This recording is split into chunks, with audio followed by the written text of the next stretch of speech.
Hi guys, ഇന്നത്തെ video കുറച്ച് ഹിസ്റ്റോറിക്കലാണ് കേട്ടോ. പഴമയെ ഇഷ്ടപ്പെടുന്നവരാരും ഈ വീഡിയോ സ്കിപ്പ് ചെയ്യല്ലേ.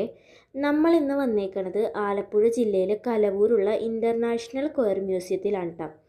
ഇവിടെ നമ്മൾ കയറിയാനായിട്ട് ഒരാൾക്ക് 20 രൂപയാണ് എൻട്രൻസ് ഫീ വരുന്നത്. 9 മണി മുതൽ 5 മണി വരെ ഈ മ്യൂസിയം ഓപ്പൺ ആണ് കേട്ടോ. നമ്മളിവിടെ കയറി ചെല്ലുമ്പോൾ തന്നെ കൊയർ കൊണ്ട് ഉണ്ടാക്കിയിട്ടുള്ള ഒരുപാട് ഐറ്റംസ് ഇവിടെ ഉണ്ട്. അതിൽ മെയിനായിട്ട് നമുക്ക് താജ്മഹൽ കാണാൻ പറ്റൂട്ടാ. നമുക്ക് ശരിക്കും അതിശയം തോന്നിപ്പോവും ഇവിടുത്തെ ഓരോ സാധനങ്ങൾ കാണുമ്പോൾ കേട്ടോ. എല്ലാം കൊയർ കൊണ്ട് ഉണ്ടാക്കിയതാണ് കേട്ടോ.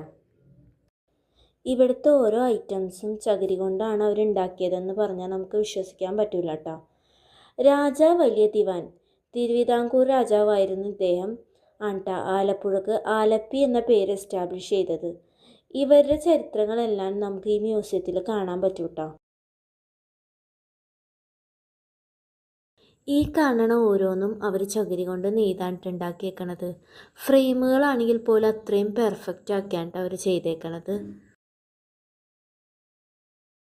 ജെയിംസ് ദാരയും ഹെൻറി സ്മെയിലും ഇവർ രണ്ടുപേരും ചേർന്നാണ് ആലപ്പുഴയിൽ ഒരു കൊയർ ഫാക്ടറി നിർമ്മിച്ചത്. അതോട് കൂടിയിട്ടാണ് ആലപ്പുഴ ലോകത്തിൻ്റെ കയർ കേന്ദ്രമായിട്ട് മാറിയത്. ശരിക്കും പറഞ്ഞാൽ ഇതൊക്കെ കാണാൻ എന്താണ് ഇത്ര വൈകിയതെന്നാണ് ഞങ്ങൾ ചിന്തിച്ചത്.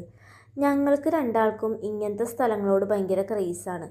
അതാണ് ഞങ്ങളിവിടെ മെയിനായിട്ട് കയറാൻ തന്നെ കാരണം കേട്ടോ. കറൻ്റ്ലി ഇപ്പോഴും ഇവിടെ ട്രെയിനിങ് നടക്കുന്നുണ്ട് കേട്ടോ. ഒരുപാട് പേര് ഇവിടെ ട്രെയിനിങ്ങിനായിട്ട് വരുന്നുണ്ട്. അവരുണ്ടാക്കുന്നുണ്ട് കേട്ടോ ഓരോ ഐറ്റംസൊക്കെ. അങ്ങനെ ഉണ്ടാക്കി വെക്കുന്ന ഒരുപാട് ഐറ്റംസാണ് കേട്ടോ ഈ കാണുന്നതെല്ലാനും. ഇനി നമ്മൾ കാണാൻ പോകുന്നതാണ് കേട്ടോ പണ്ട് കാലത്ത് എങ്ങനെയാണ് കയർ നിർമ്മിച്ചതെന്ന്. അതായത് ട്രഡീഷണൽ മെത്തേഡ്. അതൊരു ഹാൻഡ് മെയ്ഡ് പ്രോസസ്സായിരുന്നു കേട്ടോ.